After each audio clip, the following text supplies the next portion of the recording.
Welcome to the Peaceful Life Podcast, coming to you from a cottage in the woods in the peaceful mountains of California. You might have noticed that there was no episode last week, and even though I said this show might not drop on a regular basis, I've pretty much kept to a weekly schedule, releasing at least one episode per week on Sundays. For the last several weeks, though, I've been severely stressed out. So I took a step back and I thought, one, I need to figure out how I got here, and two, how can I fix it? I found that I was way overextended in terms of my schedule. I was taking 3 to 4 clients on at a time in my day job. I volunteer for many organizations, and I host 2 regular podcasts. I took on a 4th animal in my home, and this kitten is nuts. He constantly runs around like a toddler. My other cat got sick. I agreed to do a presentation on marketing. The list goes on and on. Too much. So I promised myself I would release 2 things from my schedule, just 2, and don't worry, it's not the Peaceful Life Podcast.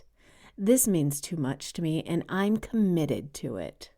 I also decided to take 5 days off. No work, minimal social media. My baby sister was coming to visit, and that was a good excuse to just back off. I needed to simplify my schedule as I've simplified my life. Remember that episode way back at the beginning?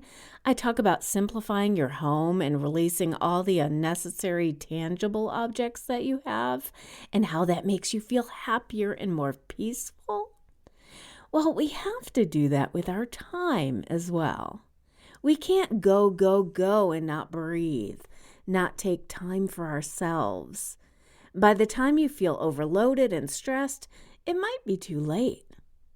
During this time of reckoning, I happened to listen to a podcast interviewing Greg McKeown, who wrote a book called Essentialism: The Disciplined Pursuit of Doing Less.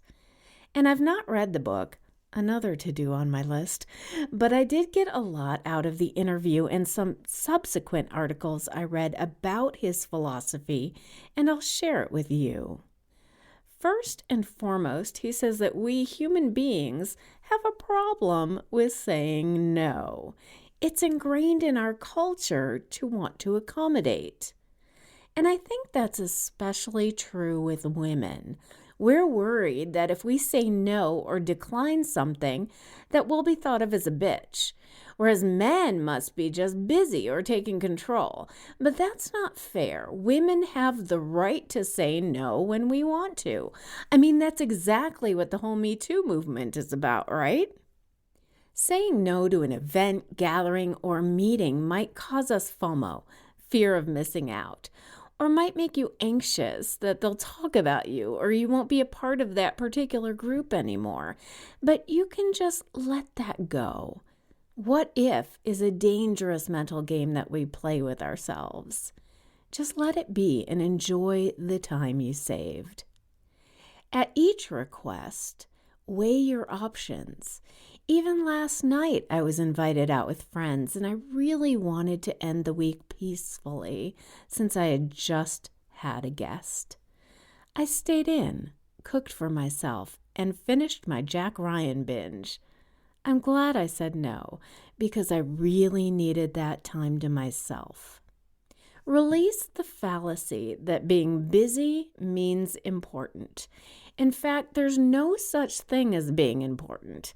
Being successful means being in total control and management of your own life and living it the way you want to, not how others expect of you.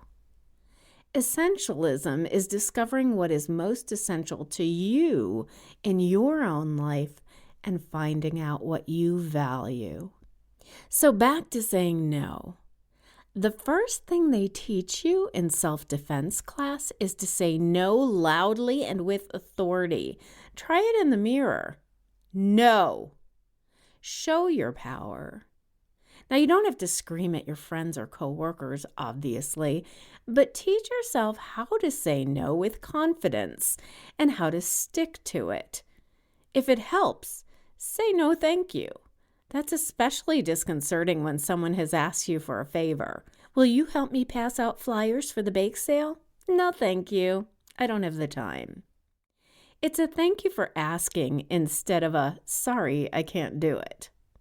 Other responses can be, my workload is heavy this week. No, I've got plans.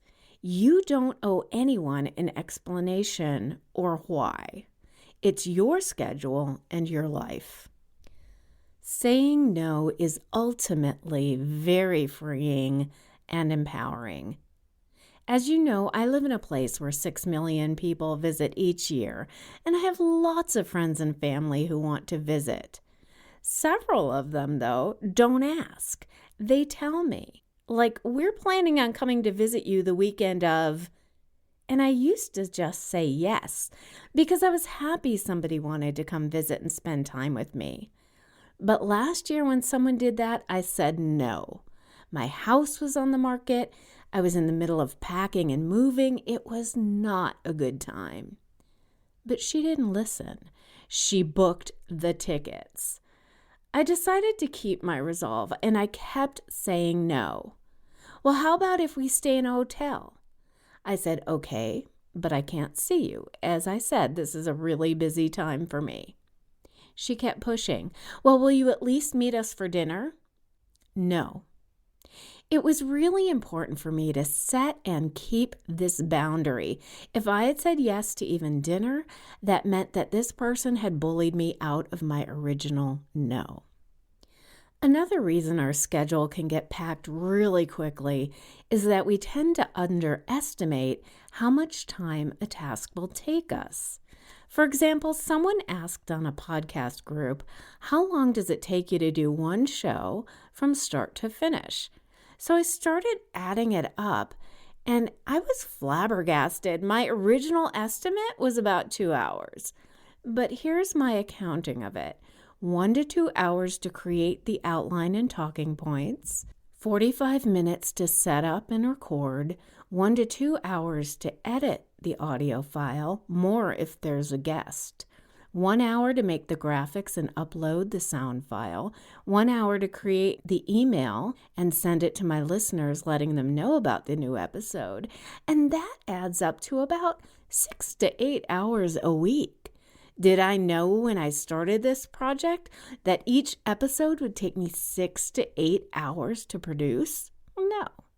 We all tend to underestimate the time that it will take us for each commitment, so keep that in mind. Imagine this. Your kid wants to be on a soccer team. You think that's great for my child, builds confidence, teamwork, but then you're driving them to and from practice, and then to and from games on weekends. Maybe another parent wants you to just take their kid too. So now you're committed to that, and you can't bail anytime because of that other kid. Now, can you help with the team fundraiser? Just pass out flyers, bake cookies, man the table in front of the grocery store for just the morning or maybe part of the afternoon? Can you help iron the uniforms, be an escort on that away game? See how one small commitment can add up?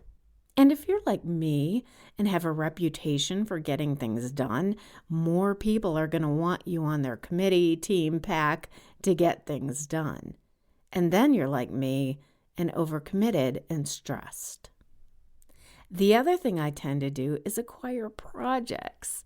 I'm a mid-century modern enthusiast, and I found a small, cool table from that genre in a yard sale this weekend. $10. What a steal! It's worth $100 refinished. I got so excited I bought it, but I didn't just buy a table. I bought a project. I bought an obligation to spend maybe 5 to 8 hours working on it, whenever that happens. So although I enjoy doing that, it also just added to my schedule. See how easy that was? So I've begun to embrace my no again. Stop and evaluate each task I want to take on, whether it's an invite or a project or a client. Take your time. Tell people, let me get back to you on that if you don't want to say no to their face. Here's a tip.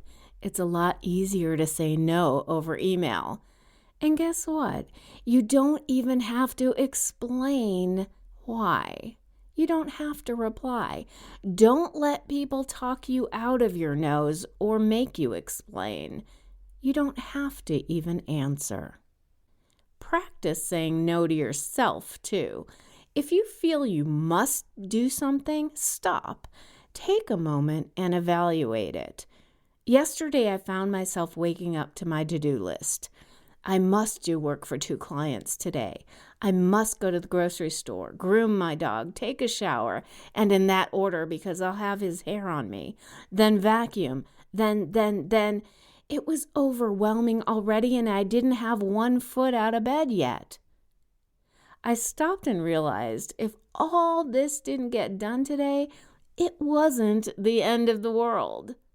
What was essential for this Friday? What did I absolutely have to accomplish? Now, I ended up doing most of the things on my list, but it was freeing to know that if I didn't, life would be fine. My dog can be shaggy for 1 more day. An Australian nurse, Bronnie Ware, spent years caring for the terminal. She recorded their philosophies and realizations in a blog, and that blog gathered so much attention that she wrote a book called The Top 5 Regrets of Dying. I'll link to it in my show notes. So I'll leave you with this: the top 5 regrets of the dying. 5. I wish that I had let myself be happier. 4. I wish I had stayed in touch with my friends. 3. I wish I'd had the courage to express my feelings. 2. I wish I hadn't worked so hard. 1.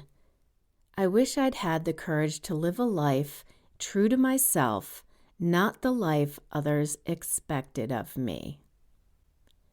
I wish I'd had the courage to live a life true to myself, not the life others expected of me. Remember, you are a spectacular human being. Respect yourself, your time, and your own life.